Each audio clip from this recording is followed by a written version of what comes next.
everyone. So I had an idea for a video today and I wrote down a few notes because I can't ever just go into a video without having something to refer to, because then half of my video ends up me just sitting in silence and thinking, and I just, but that's always fun. This is sangria, not the alcohol one, the one you find at like Northgate, that one. But I was on TikTok today and I actually didn't download it until somewhat recently. Like a few months ago, I actually decided to finally download it. And the reason why I didn't download it sooner was because I knew that I would be addicted to it. I wasn't one of those like millennials. I was born in 96, but whatever. I wasn't one of those who was like, oh, I'm not going to download that, Vine knockoff.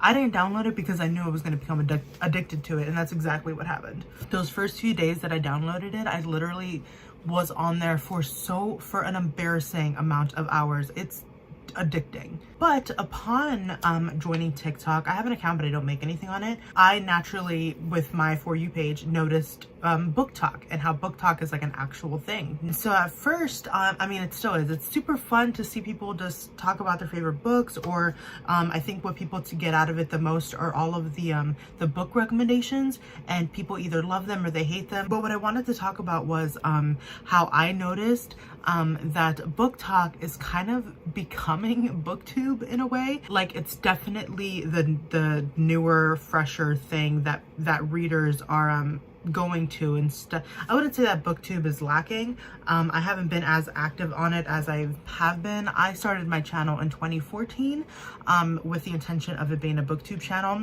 and that's still the main priority of this channel.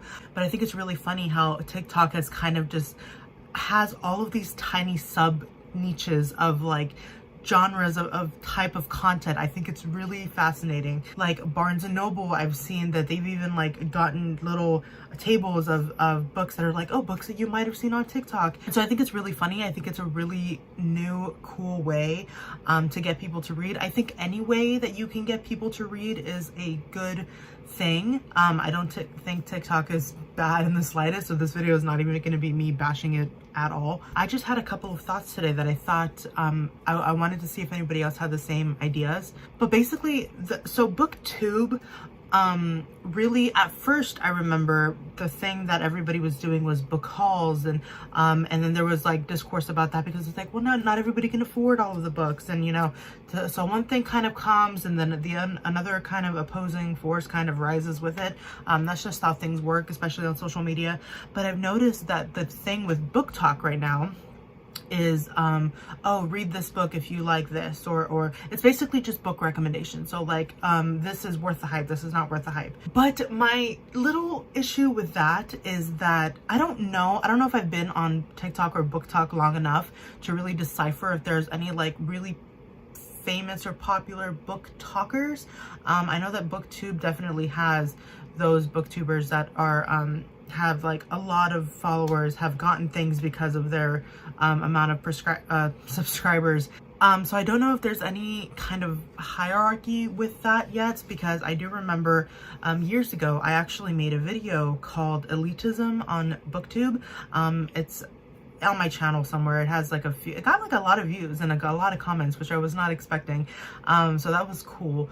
But the majority of people agreed with me. I remember one person being like, oh, well, you're just complaining because you don't have that many subscribers. And I remember being like, I really don't. I do this in my free time. I'm not getting paid to do this. I'm not getting free books. There's no ads in my videos. I am just bored and I like reading, and I like hearing myself talk sometimes about the books that I like reading. Like, I'm just doing this for fun, I had done this for fun. I'm still doing this for fun. I had taken a really long break on making videos, and just in the past month or so, I've started making more. But like I was saying, my issue with the whole, well, these are the books that I thought were horrible and these are the books that I thought were great. People, I mean, your opinion is perfectly fine. That is the beauty of, the books and the discussions, is that you can have a completely different opinion as to another person, and that's perfectly fine. My thing though is that I don't like it when somebody posts a video and is like, this book sucked, or this book was not worth the hype, but then that's it. They don't really go into any more detail about it. And then, you know, I noticed people in the comments who are like, well, that book didn't suck and yada, yada, yada, because everybody obviously has their own opinions. But I just don't like it when people don't give any actual explanation as to why they think something that they do. And this includes for why you love a book. I would love to know why you love the book. I feel like that's where you can get more into detail on BookTube, having a video and sitting down and having a conversation with yourself, or with the viewer, with myself right now. But you can kind of go into that detail. And I understand that there's like a 60-second limit on TikTok, and that's perfectly fine. You don't have to give a book review on every book you read. You don't have to do anything. But because of that time constraint, you can't really go into too much detail about these books. And so the thing with differing opinions is not necessarily that, you know, somebody might not like the thing you do. You read, it's just like, what if somebody does like the thing that you disliked? And then it's like you're telling them, what if somebody watches your videos and really trusts your review, but you don't give any reason to it? And so they blindly trust your review of something and they're like, well, so-and-so didn't like it, so I'm not going to read it. For example, I've seen a lot of people saying, well, because I love fantasy and a lot of the book talk that I watch revolves around fantasy. And so people are like, well, this one took forever. And, you know, there was a lot of, a lot of info dumping, but I was like, but I love that. I love slower burning fantasies in like the beginning.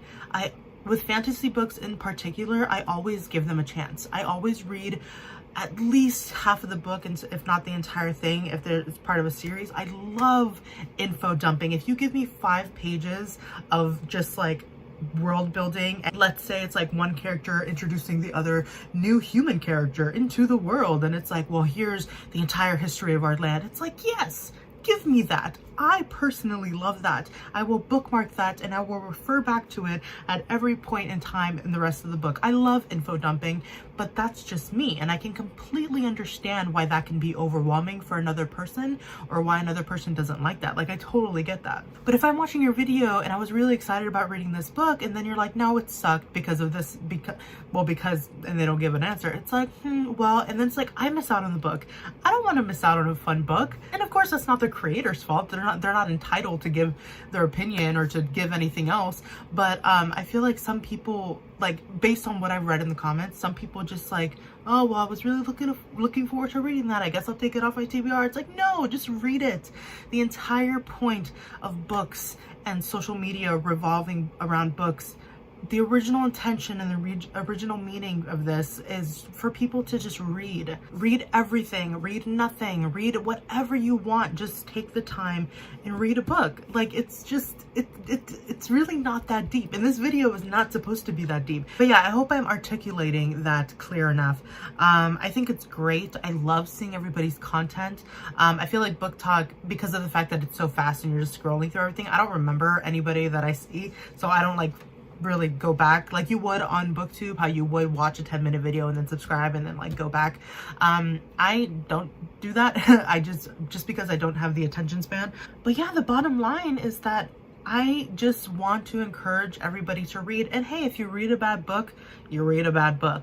It's not the end of the world, and you can go on to the next one. But yeah, that's just my one thing that I always think of. Like, whenever I get a video and somebody was like, was this book worth it? I'm like, to you, maybe I'll have a different opinion on it. But don't like discourage people by saying, hey, this one sucked, I'm not even gonna look at the author anymore. But it's like, don't like, the entire purpose of bookish social media, is like I was saying, is to encourage people to read. So I don't know, I want people to read whatever they want to read, whether or not somebody else liked it or disliked it, is basically my point. So I have had the Shadow and Bone trilogy and the Six of Crows books for years. They have been on my shelves since before TikTok existed. Like I said, I've been doing this since 2014, and those books came out around that time. I got those books in like a book haul because of that time.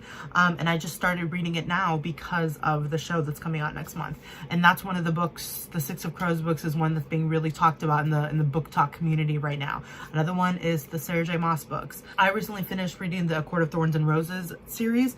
Absolutely loved it. First book was, you know, a little bit rough to get into, but going forward, it was great. I loved it.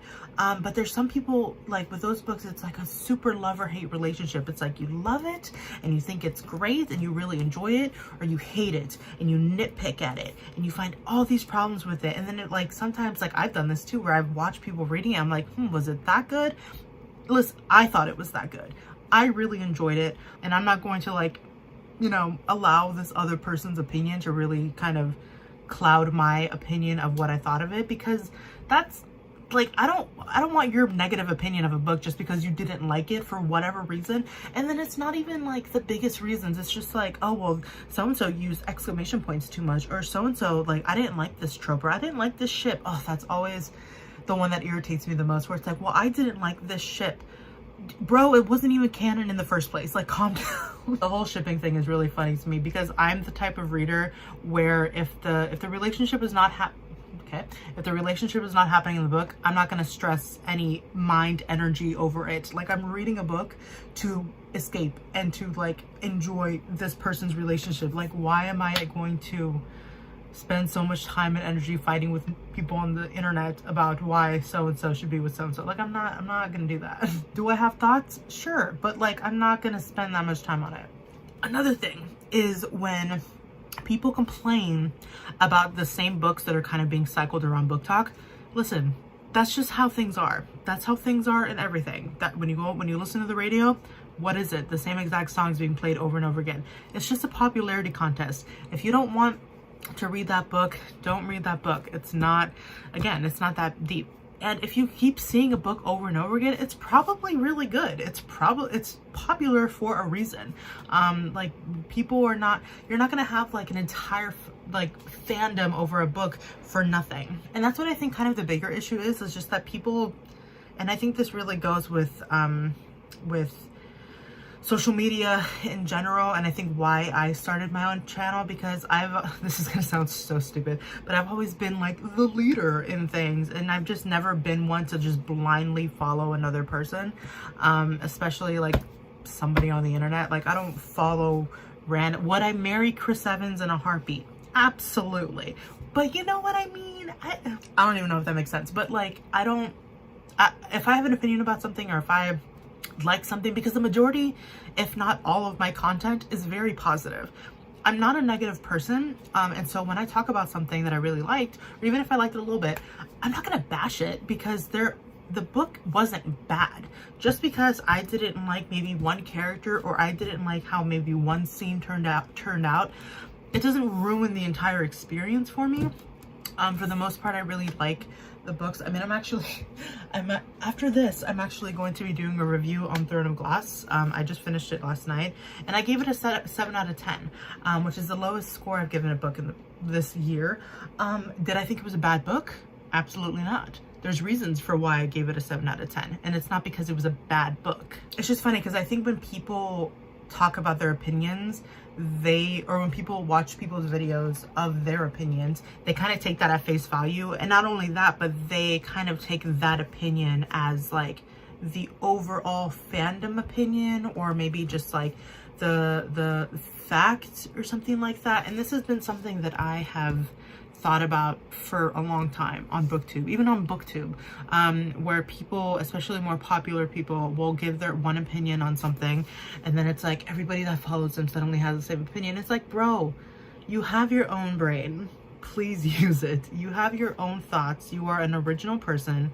Do not, you know, take other people's opinions at face value. Like, you need to read something to have your own opinion on it. And trust me, I do this all the time. I have a few friends that read, and so I'll reach out to them and be like, hey, have you read this? And they'll be like, yeah, it was great, or no, I didn't really like it. But I mean, I'll take their opinion, but it's also because I know them and I know what they like and dislike. So that's my thing. Like, when you're watching somebody on TikTok and they tell you, no, this wasn't good, but you don't really know anything about that person, and you don't really know anything about their opinions on certain books. It's like, maybe that person read a fantasy book and they usually read contemporary and they hated it because it had vampires in it.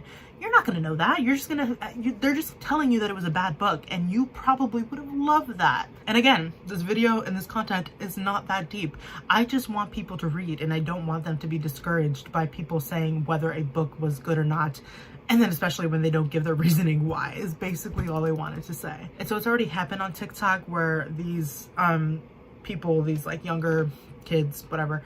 They get really famous for their little TikTok dances or whatever. And so I'm just waiting to see for a new wave of famous BookTokers to come through, where they're gonna have, you know, videos that are ads, and where they're gonna get sponsorships, and where they're gonna, so I'm just waiting for that. I have my own thing with that on BookTube. Not gonna get into it right now. Yeah, did this video make sense? I feel like that's such a girl thing to say. Did that make sense? But yeah, let me know what your thoughts are down in the comments. This is in no way shading or dragging anybody whatsoever.